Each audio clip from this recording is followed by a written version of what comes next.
Hello, now we are going to talk about asymptotes, vertical or horizontal, what the difference is, how to find each of them. So I'm actually going to scroll down a little bit and we can talk about this. No, I'm actually just going to graph it first. So let's graph this example, determine where the asymptotes are, and then we'll figure out how we can make some connections and do this algebraically.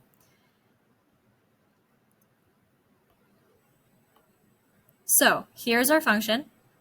6 over x minus 4 plus 3. I actually already have the asymptotes graphed just for my own benefit of making this video. So remember, let's start with vertical asymptotes. A vertical asymptote is a vertical line that our graph will never ever touch or cross.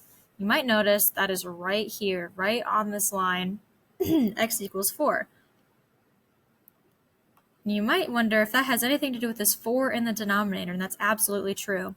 If we plug in x, or 4 for x in this equation right here, we end up with a denominator of 0, and we can't divide by 0, which means when x is 4, this function is undefined, which is how we end up with this vertical asymptote right here. Now, horizontal asymptote, we have one perpendicular to the vertical asymptote right along here, which ends up being y equals 3. Which has something to do with this 3, but also has something to do with the degree of the numerator and the degree of the denominator. So if this is a new word for you, degree, just know that degree is the highest power of an exponent in your polynomial. So this numerator is just 6, and there isn't an x term in it, which means that this is like 6 times x to the 0 power, so this numerator has degree 0.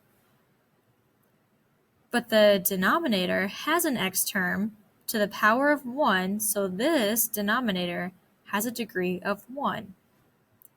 If we had an x squared term, so say this was x minus x squared would be the highest degree, the highest power, so that means this would be degree 2 if there was an x squared term, and so on. So this is degree 0, degree 1.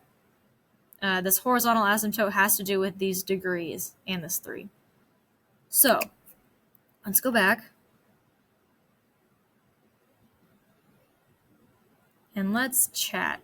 So if you printed out these notes, these are blank for you, but I go ahead and type some things in. So let's talk about vertical asymptote. The vertical asymptote is at the zeros of the denominator. So if you set the denominator equal to 0 and solve for x, that will be your vertical asymptote.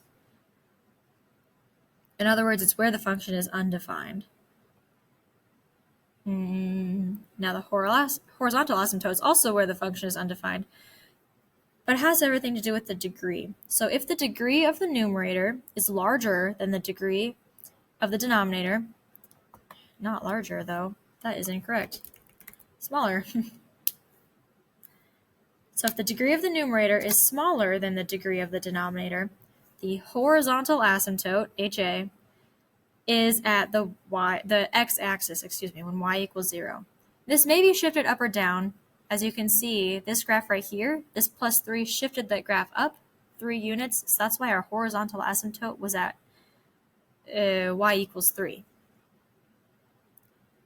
So if the degree, if the degrees are the same in the numerator and the denominator, or if there isn't a numerator and denominator,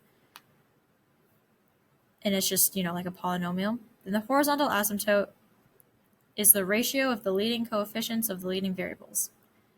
So that means if we had something like 2x squared minus 1 all over 3x squared, we would have a horizontal asymptote at y equals these coefficients, 2/3. So these are two situations. The degree of the numerator is smaller than the degree of the denominator, and then if the degrees are the same. But what if the degree of the numerator was larger than the degree of the denominator? For example, if it wasn't a fraction. That would just mean there aren't any horizontal asymptotes. So these are the two situations where you would end up with a horizontal asymptote. So let's go back up to this one. If we wanted to determine this used like algebraically, so the vertical asymptote, we would set the denominator equal to 0.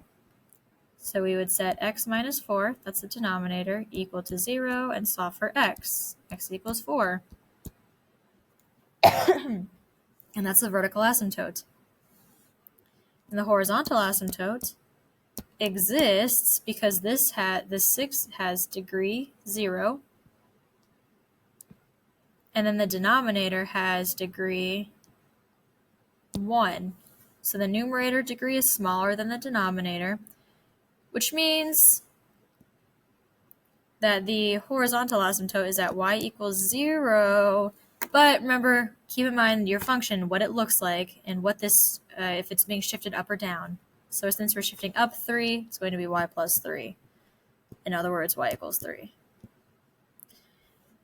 That's all I have here. Email me if you have any questions at all over vertical and horizontal asymptotes.